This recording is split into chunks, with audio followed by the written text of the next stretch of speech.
Question 11. In a soccer game, the losing team scored 6 goals. They lost by 7 goals.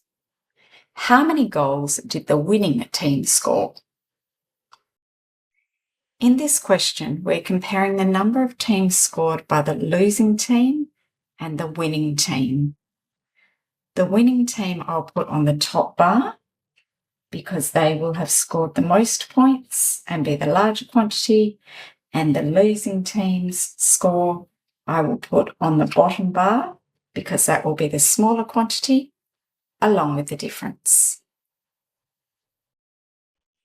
In a soccer game, the losing team scored 6 goals.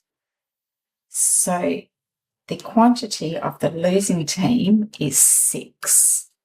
I'm going to make that 6 centimetres. They lost by 7 goals. The difference is 7, and that should be 7 centimetres. That gap there. How many goals did the winning team score? Unknown is the number of goals that the winning team scored.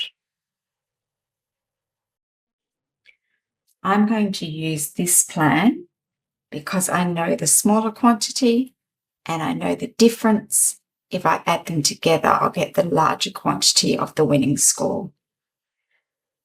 So the smaller quantity of 6 goals from the losing team, add the difference of winning by 7 equals the larger quantity of winning goals.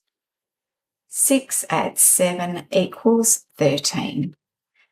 The winning team score was 13 goals. I'll check this by putting 13 into my bar. Yes, 6 add 7 is 13. The last thing I need to check is my question that I've answered it. How many goals did the winning team score? The winning team scored 13 goals.